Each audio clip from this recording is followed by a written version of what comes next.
아무것도 염려하지 말고 다만 모든 일에 기도와 간구로 너희 구할 것을 감사함으로 하나님께 아뢰라.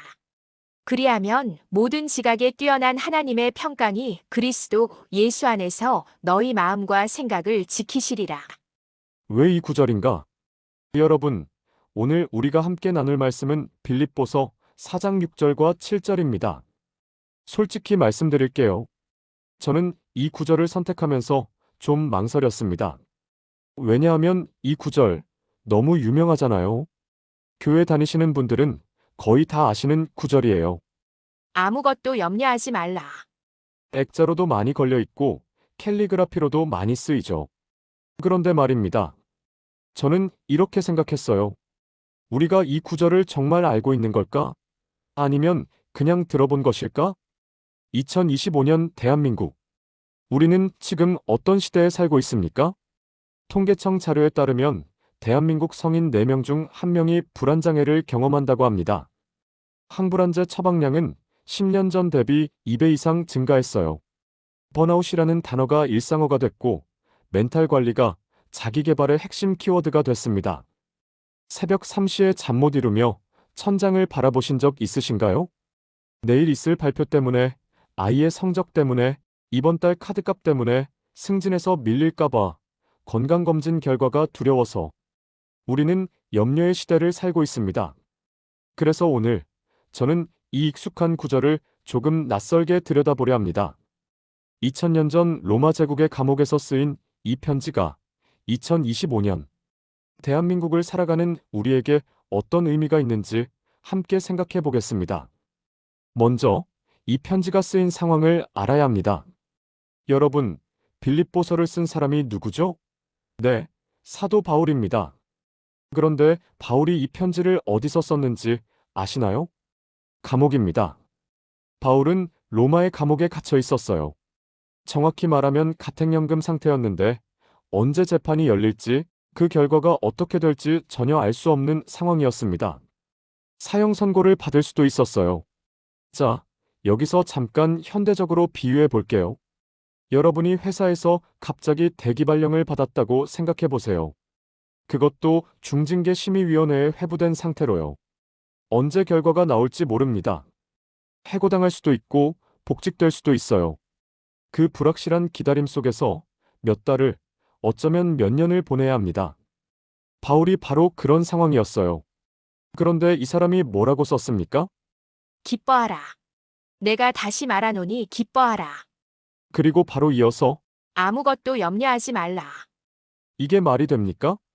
감옥에 갇혀서 목숨이 왔다 갔다 하는 상황에서 염려하지 말라고요? 여러분, 바울이 정신 나간 사람이 아닙니다. 바울은 이 상황의 심각성을 너무나 잘 알고 있었어요. 그는 현실 도피를 하고 있는 게 아닙니다. 오히려 바울은 이렇게 말하고 있는 겁니다.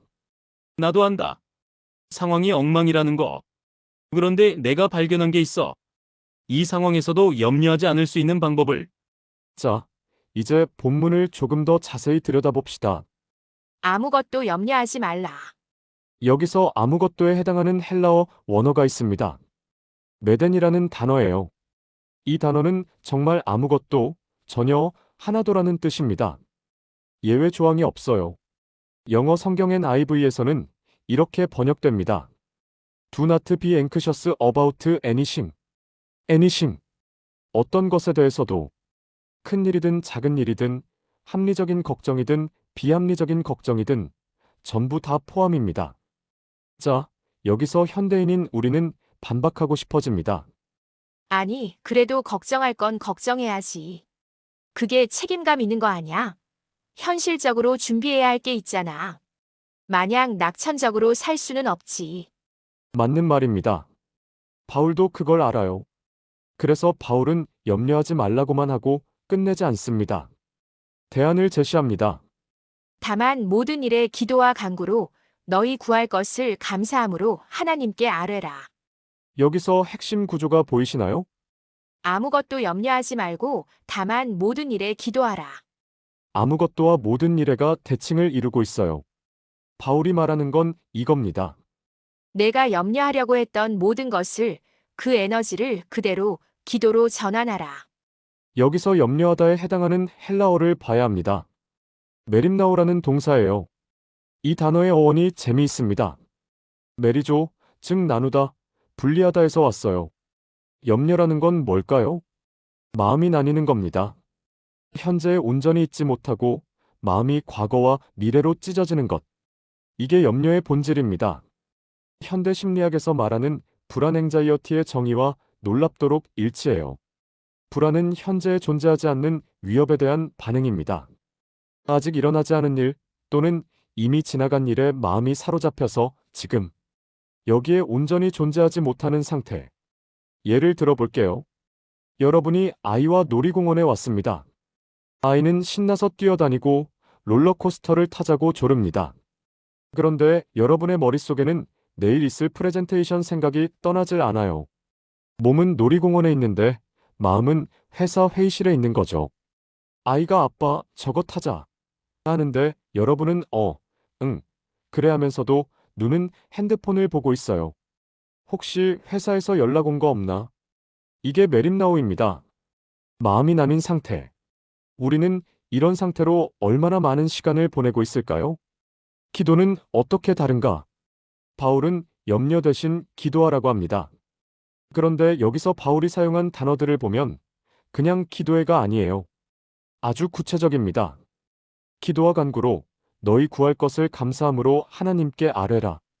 여기 네 가지 요소가 있습니다. 첫째, 기도 프로슈케. 이건 일반적인 기도를 의미합니다. 하나님과의 대화, 교제 전체를 포괄하는 단어예요. 둘째, 간구데시스. 이건 구체적인 요청입니다. 막연하게 하나님 도와주세요가 아니라 정확히 무엇이 필요한지 말하는 거예요. 현대적으로 비유하면 이렇습니다. 여러분이 친구에게 나 요즘 힘들어라고만 하면 친구가 뭘 어떻게 해줘야 할지 모르잖아요. 그런데 나 이번 달 월세가 50만 원 부족해. 다음 달에 꼭 갚을 테니까 빌려줄 수 있어? 라고 하면 명확하죠. 하나님께 기도할 때도 마찬가지입니다. 구체적으로 말하라는 거예요. 하나님이 모르셔서가 아닙니다. 우리 스스로 우리의 필요를 명확히 인식하기 위해서예요. 셋째, 구할 것의 테마. 이건 요구, 요청이라는 뜻인데 당당하게 요청하는 뉘앙스가 있습니다. 바울은 하나님께 쭈뼛쭈뼛 부탁하라고 하지 않아요. 자녀가 아버지에게 당당하게 필요한 것을 말하듯이 하라는 겁니다. 넷째, 감사함으로 유카리스티아. 자, 이게 핵심입니다. 기도에 감사가 들어가야 한다는 거예요. 왜 감사입니까? 아직 문제가 해결되지도 않았는데? 상황은 여전히 어려운데? 여기서 바울의 신앙의 비밀이 드러납니다. 감사는 결과에 대한 것이 아닙니다. 감사는 관계에 대한 것입니다. 무슨 말이냐면요. 여러분이 어려운 일을 당했을 때 친구에게 전화했다고 합시다. 친구가 당장 문제를 해결해 주지는 못해요. 그런데 전화를 받아주고 얘기를 들어주고 걱정 마. 내가 옆에 있어라고 해줬어요. 문제가 해결됐나요? 아니요. 그런데 마음이 좀 나아졌나요? 네. 왜요? 혼자가 아니라는 걸 알았으니까. 바울이 말하는 감사함으로 기도하라는 건 이런 뜻입니다. 하나님, 아직 상황은 그대로예요. 근데 제가 이렇게 당신께 말할 수 있다는 것, 당신이 들으신다는 것, 저는 혼자가 아니라는 것, 그것에 감사합니다. 이 감사가 들어갈 때 기도의 성격이 바뀝니다. 염려가 혼자서 짊어지는 무게라면 감사가 담긴 기도는 함께 나누는 대화가 됩니다.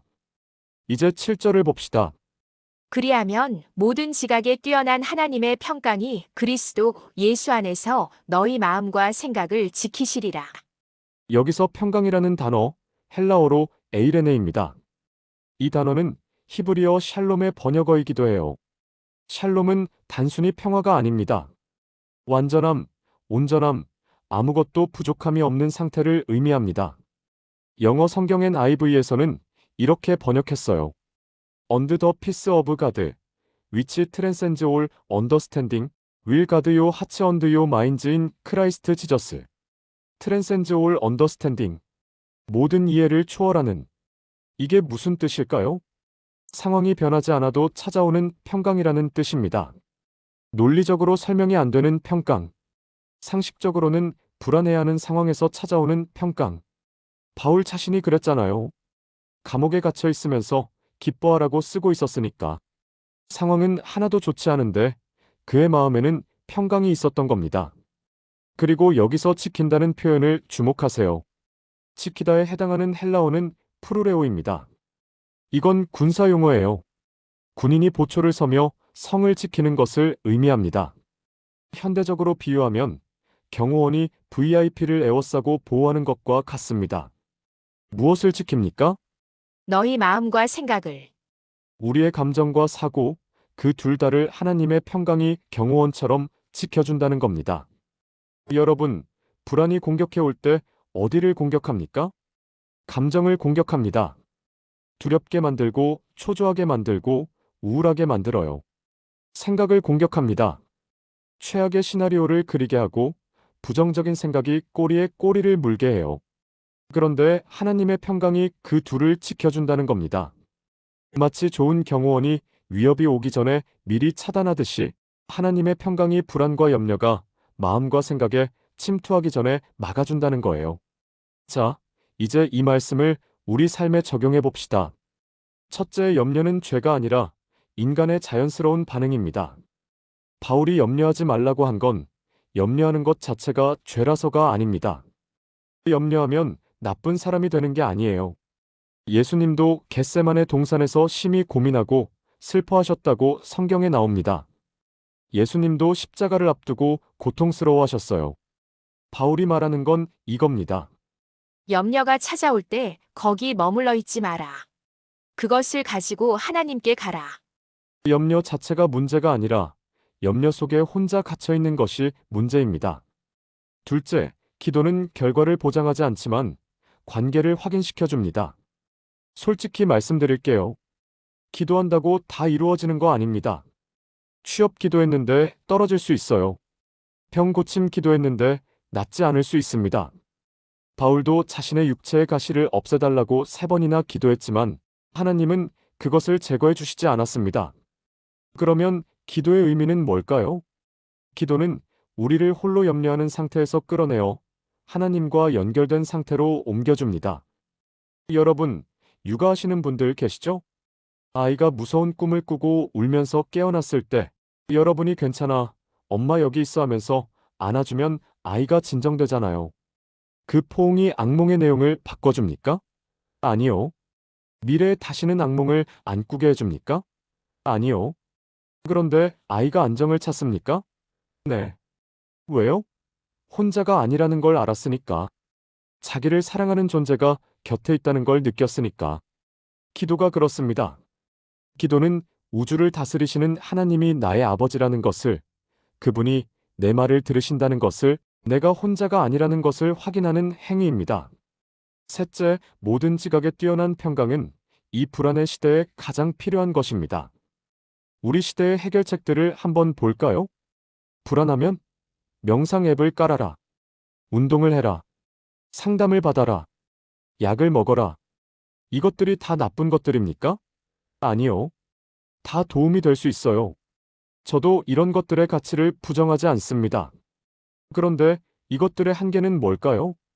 이것들은 대부분 상황이나 내 상태를 관리하는 것입니다. 상황이 좋아지면 나아지고 상황이 나빠지면 다시 불안해지는 거예요. 내 컨디션이 좋으면 괜찮고 컨디션이 안 좋으면 무너지고. 그런데 바울이 말하는 평강은 다릅니다. 모든 지각에 뛰어난 이성적으로 설명이 안 되는 상황과 무관한, 그래서 상황에 흔들리지 않는 평강. 이건 나의 능력으로 만들어낼 수 있는 게 아닙니다. 하나님이 주시는 평강입니다. 여러분, 제가 아는 분 이야기를 해드릴게요. 그분은 암 선고를 받으셨어요. 그것도 말기에 가까운. 의사가 남은 시간을 말해줬습니다. 그런데 이상한 거예요. 그분이 담담하신 거예요. 주변 사람들이 더 울었어요. 가족들이 더 무너졌습니다. 그분이 그러시더라고요. 나도 처음엔 무너졌어. 근데 기도하면서 이상한 평안이 왔어. 설명이 안 돼. 상황은 하나도 안 변했는데 마음이 괜찮아진 거야. 이게 성경에서 말하는 그 평강인가 보더라.